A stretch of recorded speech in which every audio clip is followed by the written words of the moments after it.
Assalamualaikum warahmatullahi wabarakatuh. Perkenalkan, nama saya Maman Kurniawan, mahasiswa PPG dalam jabatan Kementerian Agama tahun 2022, batch 3 di LPTK Win Saiju Purwokerto. Saya bertugas di MTSN 4 Bogor. Pada kesempatan kali ini, saya akan mempresentasikan hasil peer teaching. Praktek peer teaching yang saya lakukan adalah dengan mode daring. Pada praktek pembelajaran kali ini merupakan rangkaian dari rancangan perangkat pembelajaran yang terdiri dari RPP, bahan ajar, media pembelajaran, LKPD, dan instrumen evaluasi pembelajaran. Berikut video peer teaching saya. Selamat menyaksikan.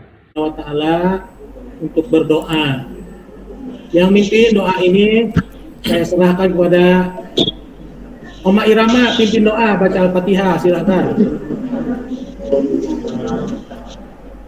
Mari teman-teman, sebelum kita mulai pelajaran, mari kita berdoa bersama. Al-Fatihah. Bismillahirrahmanirrahim. Alhamdulillahirrahmanirrahim. Iyyaka na'budu wa iyyaka nasta'in. Ihdinas siratal mustaqim. Siratal ladzina an'amta 'alaihim ghairil maghdubi 'alaihim. Oke, terima kasih Om. Baiklah anak-anak sekalian, apa kabarnya hari ini? Baik-baik saja? Alhamdulillah. Alhamdulillah. Allahu Akbar. Alhamdulillah. Luar biasa. Allahu Akbar. Oke, yang pertama Bapak absen dulu. Abdurrahman ada nggak? Ada Pak. Rasid. Hadir. Rahman ada. Toma, hadir semua ya? Oke. Hadir Pak. Oke, kita lanjut anak-anakku sekalian pada pembelajaran yang pertama semester 1 2002-2003. Bapak akan membahas tentang sejarah masuknya Islam ke Indonesia. Ada dua kompetensi yang kamu harus kuasai. Dua kompetensi. Setelah pembelajaran ini kamu mampu menguasai materi ini. Yang pertama, kondisi masyarakat Indonesia sebelum Islam. Yang kedua, kamu mampu mengklasifikasi atau mengklasifikasi cara-cara masuknya Islam ke Indonesia. Ya, oke, untuk mempercepat waktu kita masuk kepada materi. Bagaimana pada malam hari sudah Bapak share melalui WA group bahwasannya bahwa besok ini pembelajaran SKI tentang kondisi masyarakat Islam sebelum Indonesia. Nah, yang PPT-nya sudah Bapak bagikan kepada kalian pada malam hari. Sudah diterima belum PPT-nya malam hari? Sudah Pak. Sudah. Ya, karena ini dibagi kepada 3 kelompok diskusi ini, ya, program ini. Ya, sebelum pada diskusi kelompok, nah, ini pembelajaran ini biar aktif, kreatif, inovatif, menyenangkan. Bapak nggak banyak bicara nih. Bapak yakin kalian udah pintar semua. Baik, Ya, untuk PPT pertama, Bapak tugaskan untuk dibaca oleh saudara Abdurrahman. Baca PPT slide pertama, silakan. Abdurrahman? Abdurrahman ada nggak? Abdurrahman tidak ada. PPT-nya dibaca Abdurrahman.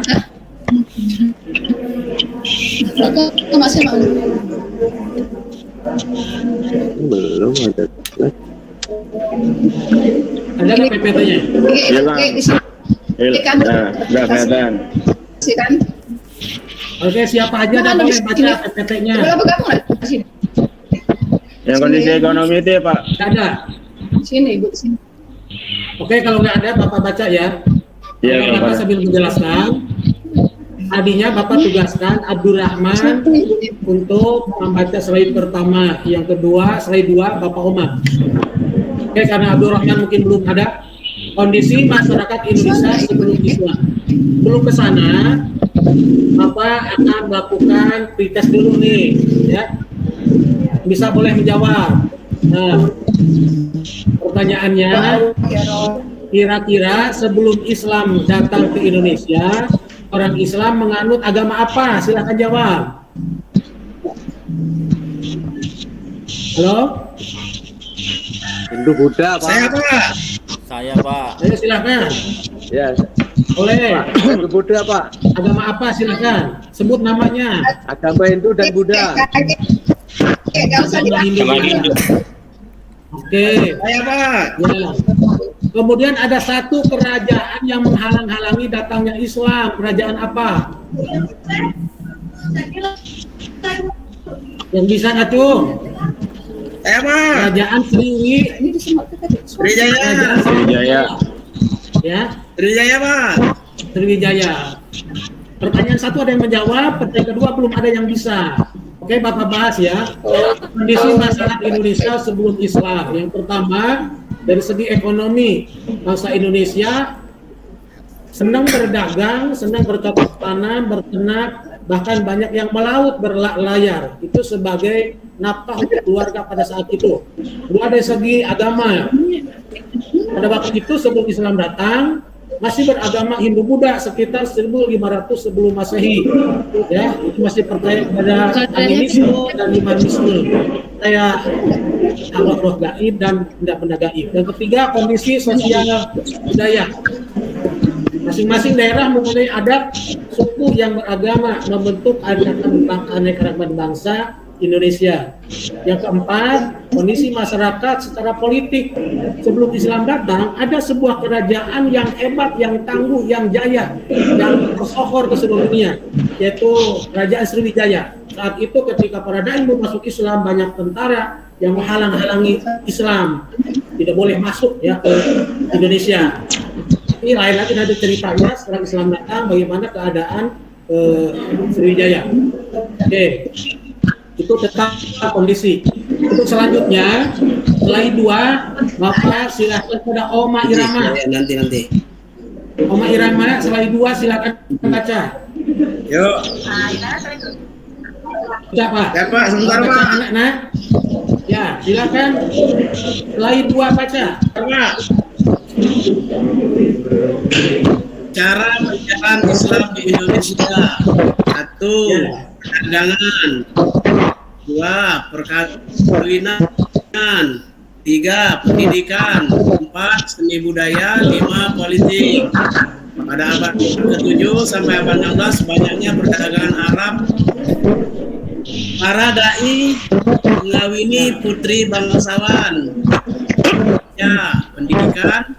Sembako di pondok pesantren seperti di Sel. Pertunjukan wayang Sunan Kalijaga.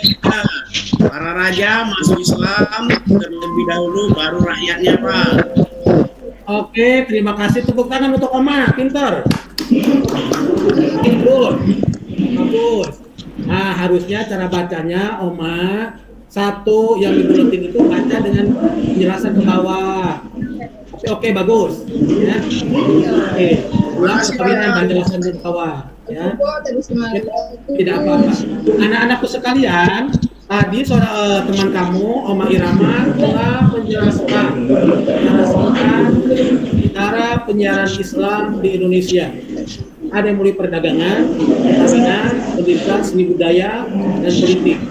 Nah, ini Bapak tidak perlu banyak menjelaskan lagi. Karena dari PPT ini kalian Bapak sudah anggap paham. Namun Bapak akan tambah satu.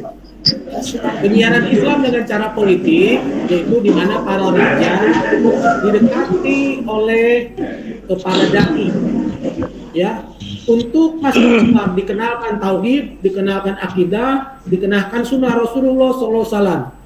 Di antara raja itu ada yang menerima, ada juga yang menolak. Tapi ketika Islam ini ditolak, para dai ini dengan sabar pada malam hari sholat tahajud berdoa kepada Allah agar para raja ini dibukakan hidayah mau menerima Islam. Ya, nah, oke. Nah, jadi Bapak nggak bisa menjelaskan secara total. Bapak dianggap dia sudah paham dan bisa. Ya.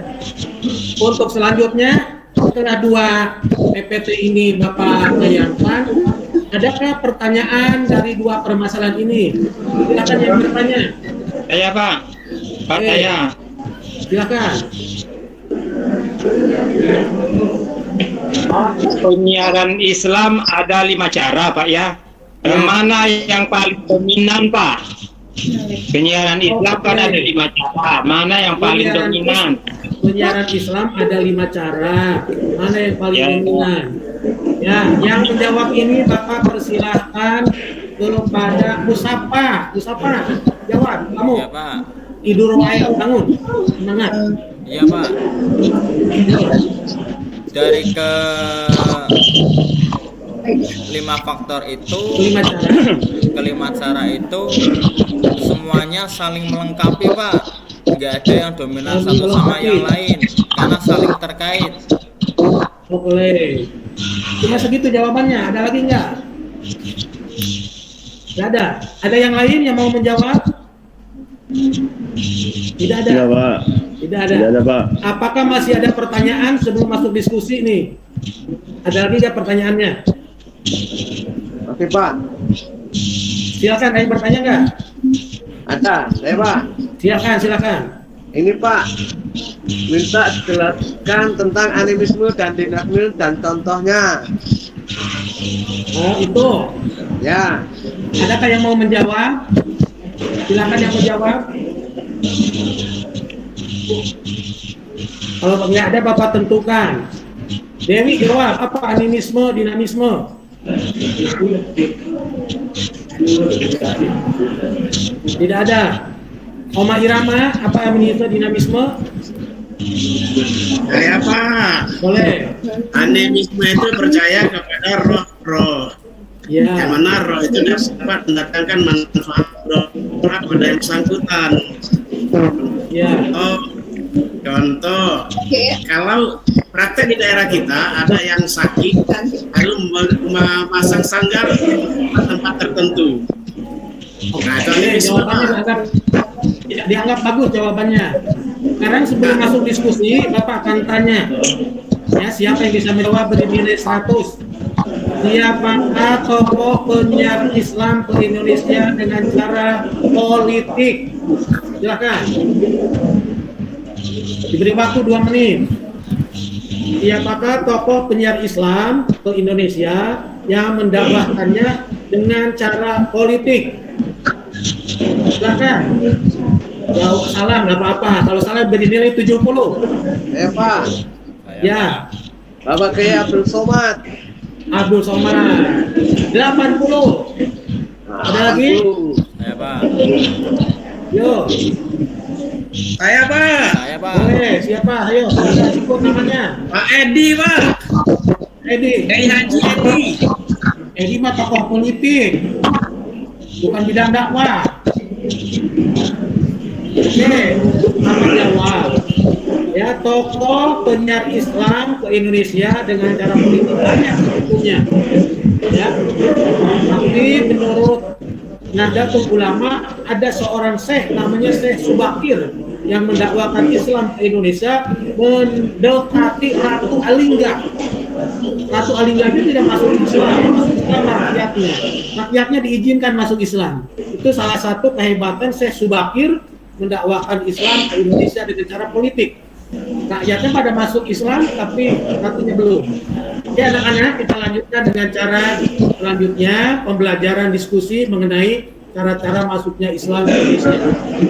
Diskusi ini Bapak bagi kepada 3 kelompok. Ya. Kelompok pertama, ya. Kelompok 1 Abdurrahman, Abdul Rasid, Ahad Putih. Kelompok 2 Dewi, Muhammad Musafa, Oma Irama. Nah, kelompok 3 Sugito dan Supardin.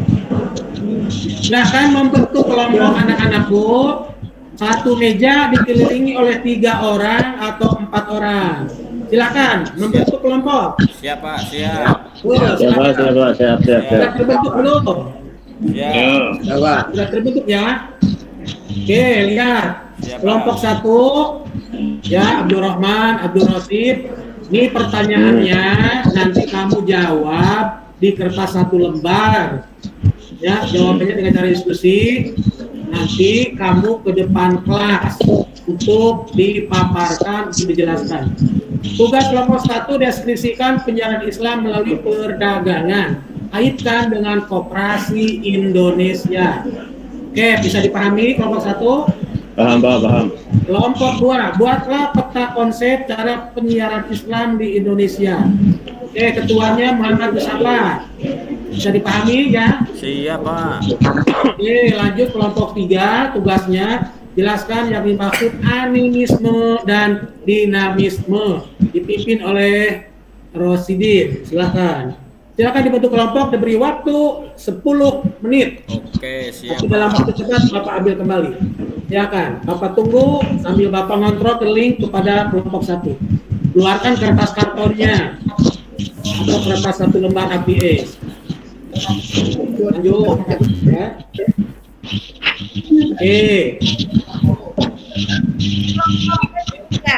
Oke, dianggap selesai ya. Ini kelompok 3 ya Pak ya. Oleh Bapak, kalian dianggap selesai mengerjakan tugas. Sekarang kelompok 1 silahkan ke depan. Silakan kelompok Ya, Pak. 1. Ya, Pak. Oke, silakan.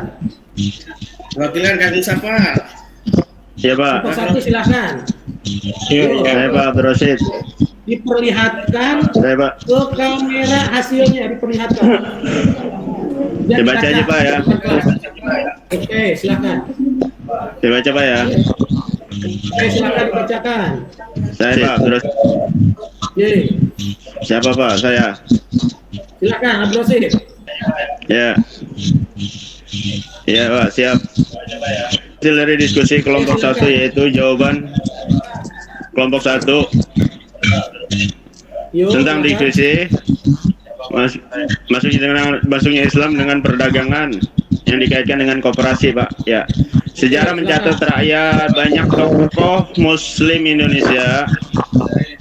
Sejarah mencatat banyak tokoh Muslim Indonesia yang suka di dalam bidang perekonomian.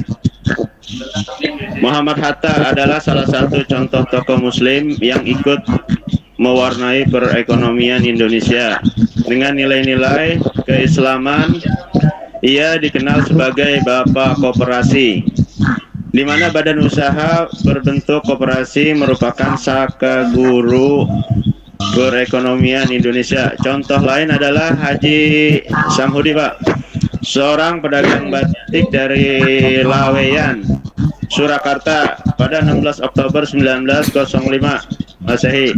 Ia mendirikan organisasi Sarekat Dagang Islam demi mengatasi situasi perekonomian rakyat pribumi yang terpuruk akibat monopoli bangsa asing. Seperti itu, Pak. Tepuk tangan untuk kelompok 1, berikan tepuk tangan, jempol. Ya, terima kasih. Assalamualaikum warahmatullahi wabarakatuh. Salam. Silakan lanjutkan kelompok 2. Depan kelompok 2. Saya, Pak. Silakan. Nih, untuk kelompok 2 hasilnya seperti ini, Pak. Musafa. Nah, jelas ya, Pak? Bagus. Sudah jelas terlihat. Nah, karena ini tergesa-gesa ini, Pak, jadi tulisannya agak kurang jelas nih, Pak. Ya, nggak Ya, apa-apa. waktunya sebentar banget, Pak. Iya, ini, Pak, seperti ini, Pak. Ayo. Baca nggak, Pak? Tolong dibacakan. Ini peta konsepnya persebaran Islam di Indonesia. Yang pertama perdagangan, Pak. Yang kedua pendidikan. Yang ketiga perkawinan. Yang keempat seni budaya. Dan yang kelima lewat jalur politik, Pak. Oke. Terima kasih. Udah hanya segitu. Iya. Oke, terima kasih, tepuk tangan, aplaus. Kelompok 2, bagus. Lanjut kelompok 3. Silakan kelompok 3. Apa nih Pak Fatin bapak saya nih? Begitu, Pak. Oke, Kelompok terima 3. kasih. Suminto. Ya, kebetulan tadi kita tak tanyakan jadi menambah wawasan kami, tambah mudahnya artinya kan. Bagus, silakan. Emang kamu pinter, ayo. Ya, jadi animisme itu percaya terhadap roh-roh gaib, misalnya tempat-tempat yang angker dan sebagainya itu termasuk animisme. Sedangkan dinamisme itu percaya terhadap benda-benda gaib seperti besi aci, keris, angin, atau dan sebagainya. Itu Bapak yang kami sampaikan. Ya, bagus. Udah segitu aja. Ya, cukup. Oke. Salam. Oke, terima kasih anak-anakku yang Bapak cintai, yang Bapak hormati.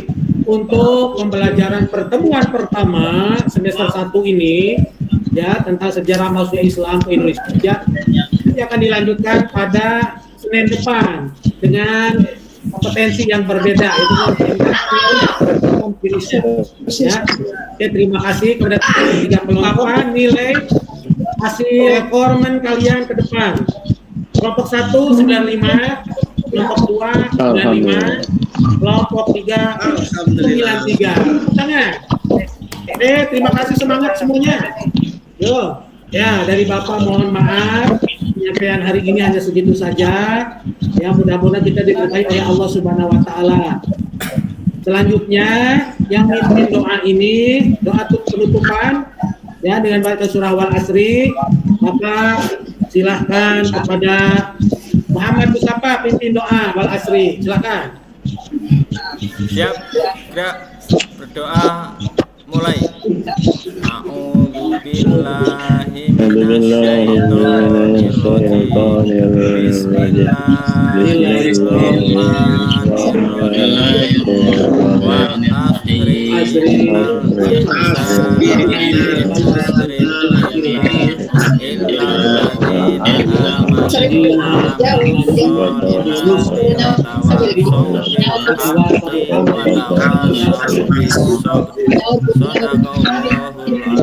Oke, terima kasih anak-anak sekalian. Semoga berkah, semoga sehat. Agar untuk belajar minggu depan. Kita tambahnya, kita tutup dengan membawa Fatul Majlis. Subhanallah wa bihamdihi, subhanallah wa bihamdihi, Assalamualaikum warahmatullahi wabarakatuh.